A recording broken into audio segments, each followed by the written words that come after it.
You know, I spend about 20 minutes every single night in my office before a show trying to figure out a different way Shohei Ohtani is reinventing the game, how he's rewriting the rules of baseball.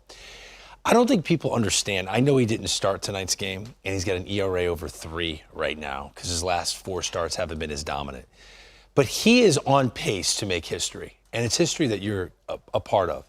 Right now, Shohei Ohtani has over 50 innings of work and has not surrendered 25 hits. If you look at his on-pace numbers, he has a chance. Look at the bottom of your screen. He has a chance to pitch 200 innings and not allow 100 hits in a season. He's on pace to give up 102 in 207 innings. What you're looking at are the pitchers who threw at least 200 innings in MLB history with the fewest hits allowed. Pedro, in 217 innings, gave up 128 hits. Max Scherzer, in almost 17 fewer innings, gave up 2 fewer hits than you did. Your 2000 season, I think, is the greatest pitching season of all time. It was in the peak of the steroid era, and Tim Hudson finished second. Tim Hudson finished second AL Cy Young with an ERA over 4. The next best ERA was a 3.7. It was Roger Clemens. Yours was a what? A 1.71. It was a ridiculous pitching performance. So I understand you didn't give him any hits, but Shohei Ohtani, while he's hitting, he's got 10 home runs now, could be the first pitcher of all time to give up fewer than 100 hits in 200 innings. As one of the greatest pitchers of all time, what do you make of that? I think it's just unbelievable, and it's hard for me because you just brought up some numbers that I wasn't aware of. I mean, I never pay attention to those little details of the game, but nowadays with all the analytics and stuff like that, it's hard to imagine because I was a starting pitcher. I don't know how it was for you, Dan, but for me, the first 3 days of the week after I had pitched, I would say the first 4 days were like the dog days for me.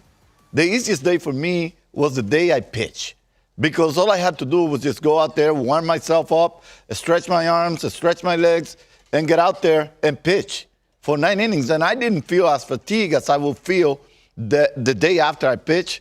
And the second day, where you have to do legs, score, run for an hour, what impresses me the most is how he gets himself ready to go out there, try to battle so many great teams in the American League for 7, sometimes 8, and maybe 9, who knows?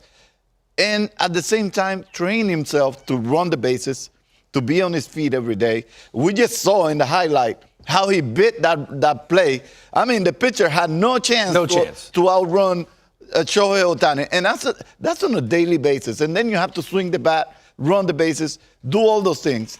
I'm curious to know how he trains himself to hit and pitch as a starter, because as a starter is different than as a reliever. Look at his last start against the Orioles. Think about this, Pedro.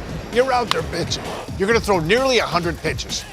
You're going to give up a few runs. You give up a couple of home runs. You come out of the game, and then he has the big hit. He has the game-winning hit later on, after he's come out of a game as a starter. You know and I know, when you're out there and you're hyper-focused on pitching and you're done, you sit down in the dugout. I pitched an inning in 2/3 of relief. They said, that's it. You sat down, you're like, whew, you take a deep breath. He's still got to go hit. Like, you can't just totally relax and shut down because you're about to go up there and face some of the best pitching in the world after you've just pitched. Now the Angels want you to go out there and get a big hit, and he's able to do that. I don't know how he does it. And you know one other thing to add to that, Greg, is that pitching takes so much energy out of you. It's like when you're starting that game and you're so focused on the things that you need to do, you have to kind of just grind yourself through a game, like he had against Baltimore. And then you don't stop there.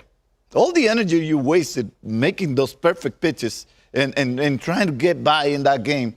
And teams like Baltimore will give you a headache. The Yankees will give you a headache, Toronto. And he battles for 7 or 8. And then all of a sudden you have to go to the dugout and get ready to pick up a bat and go run the bases and get ready to actually read what the pitcher wants to do to you. He's unbelievable. The amount of energy he has to use is unreal.